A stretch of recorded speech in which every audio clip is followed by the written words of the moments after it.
the third patriarch in his very, very famous, very important teachings that became Zen. It was really even before I think it was named. He said, the great way is not difficult for those who don't make distinctions. Sometimes it's translated, for those who don't pick and choose.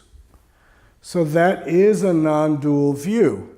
If you have no preferences, you won't suffer. And as quite a young man, when I first started practicing Zen, I was living on this farm in Mendocino, outside of the town of Mendocino, and it was a Zen Buddhist community, and we were painting the trim for one of the buildings on the property. And people started coming over and asking me, what color do you want? What do you think we should have as the trim?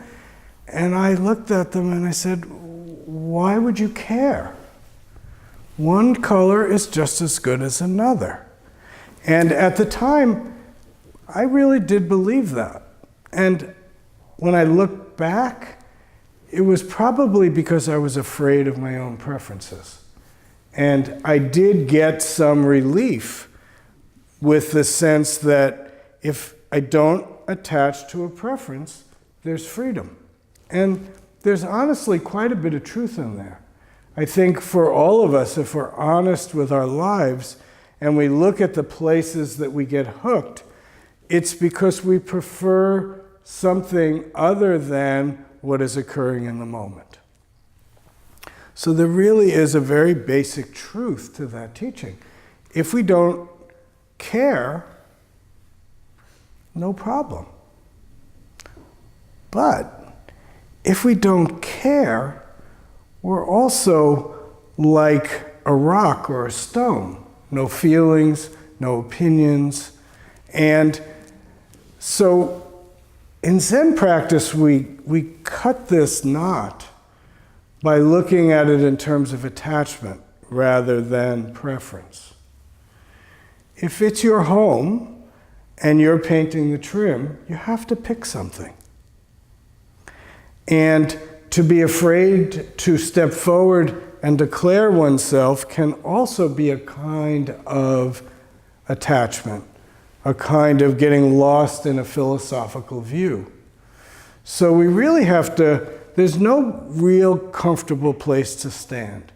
If we attach too much to our preferences, we suffer. But looking back at my life, I can also see the suffering that grows out of not being willing to take a stand. Of course, there's no right answer to what color the trim should be. Those of us, when we buy a car, we have to choose, what color do you want? And if you look at if you watch cars in the street, you'll see all the different colors are picked. A color that one of us might think is just horrendous and it's horrible, another person picks as beautiful or making a particular statement. So preferences are very fluid, and none of us really know where our preferences come from. If we're paying attention and we look deeply, we can find them. But there is a deeper question. What is this? What's driving this? And how much do I attach to it?